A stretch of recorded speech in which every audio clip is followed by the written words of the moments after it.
पति का इंतजार करते करते मैं बेचैन हो रही हूँ। बस दिल बहलाने के लिए उपन्यास का सहारा लिया है। रात का समय था। अपर्णा हॉल में एक कुर्सी पर बैठे उपन्यास पैराच रही थी। उसके पति दिनेश काम से अभी तक लौटे नहीं थे। उनका फोन भी नॉट रीचेबल जा रहा था।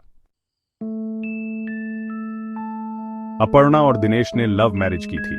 दोनों एक ही कंपनी में जॉब करते थे। शादी के बाद दिनेश का प्रमोशन हो गया और ट्रांसफर भी।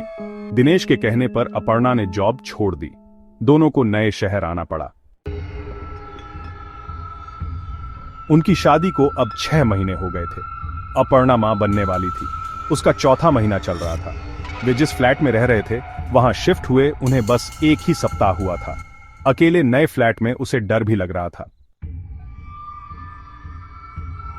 अपर्णा की व्याकुलता बढ़ती ही जा रही थी। वह घड़ी की तरफ देखने लगी। उस समय रात के 12 बज रहे थे। तभी दरवाजे पर किसी ने दस्तक दी। ठक ठक ठक ठक। दरवाजा खोलने के लिए वह आगे बढ़ी और आई होल से बाहर की तरफ देखने लगी। बाहर 5 वर्षीय छोटी जया खड़ी थी। वह उनके सामने वाले फ्लैट में अपनी दादी के साथ रहती थी। भला इतनी रात को जया यहां क्या कर रही है? अपर्णा मन ही मन सोचने लगी। उसने शीघ्र ही दरवाजा खोला।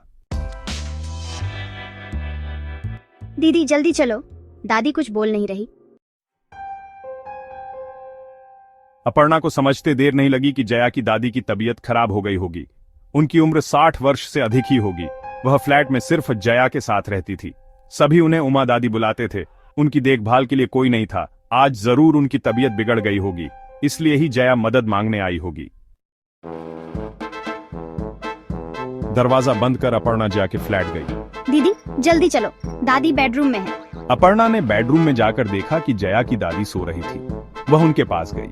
उसने दादी की सांसें और धड़कनों की जांच की। दादी की सांसें रुक चुकी थी, धड़कन भी थम चुकी थी, उनकी आंखें भी उलट गई थीं।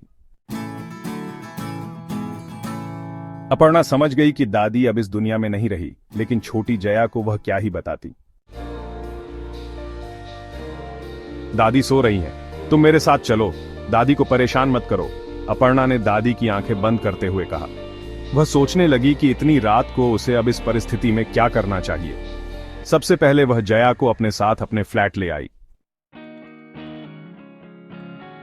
तुम्हें भूख लगी होगी, कुछ खाओगी? अपर्णा ने जया से पूछा। नहीं दीदी थैंक यू, मैंने खाना खा लिया। अच्छा, कुछ खाओगी नहीं तो दूध पीना पड़ेगा, अपर्णा ने प्यार से बोला। नहीं दीदी मुझे कुछ नहीं चाहिए, मुझे दादी चाहिए। दादी कुछ क्यों नहीं बोल रही थी? बताया ना, दादी सो रही हैं। रुको मैं तुम्हारे लिए दूध लाती हूं, कहते हुए अपर्णा किचन की तरफ बढ़ी। तभी दरवाजे से किसी के ठकठकाने की आवाज आई। शायद दिनेश आ गए होंगे, अपर्णा ने सोचा। वह दरवाजे के पास गई और आई होल से बाहर देखने लगी। बाहर देखते ही अपर्णा का शरीर डर से जम गया। बाहर जया की दादी थी। थोड़ी देर पहले उसने जिस वृद्ध महिला को मृत देखा था, वह अब उनके दरवाजे के बाहर खड़ी थी। इतनी रात को वह फ्लैट में अकेले एक छोटी बच्ची के साथ थी। डर से वह कांपने लगी। दरवाजे से फिर ठक ठक की आवाज आई। शायद मुझे देखने में भूल हो गई होगी, अपर्णा मन ही मन सोचने लगी। साहस जुटाकर उसने एक बार फिर आई होल से बाहर देखा। बाहर सच में जया की दादी ही खड़ी थी, लेकिन उनके साथ सुभद्रा जी और गौरी भी थी। दोनों उसी बिल्डिंग में रहते थे। सुभद्रा जी का परिवार एक सभ्य परिवार था। वह अपने पति और 24 वर्षीय बेटे के साथ रहती थी। सुभद्रा जी का स्वभाव बेहद नम्र था। वह अपने पति और बेटे के खिलाफ कभी नहीं जाती थी।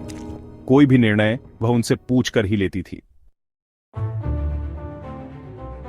दूसरी तरफ गौरी 15 वर्ष की सुंदर और भोली भाली युवती थी। उसके परिवार में माता पिता और एक छोटा भाई था। उनकी माली हालत कुछ अच्छी नहीं थी। उसके पिता अक्सर ही बीमार रहते थे और मां सिलाई का काम करती थी। पैसों की कमी के कारण उसको पढ़ाई छोड़ना पड़ा।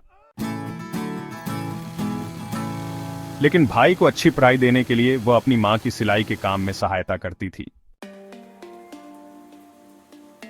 सुभद्रा जी और गौरी दोनों के ही घर में जया का आना जाना था। दोनों ही जया से बहुत प्यार करते थे। एक सप्ताह में अपर्णा अपने पड़ोसियों के बारे में इतना तो जान ही चुकी थी। दरवाजे से ठक ठाक की आवाज अभी भी आ रही थी। सांस रोके हुए अपर्णा ने दरवाजा खोला। जया की दादी को वह बुद्ध बनकर देखती रही। उसे अपनी आंखों पर विश्वास नहीं हो रहा था। फिर उसने सुभद्रा जी और गौरी की तरफ देखा। तीनों ही बहुत परेशान दिख रहे थे। बेटा, तुमने जया को कहीं देखा है क्या?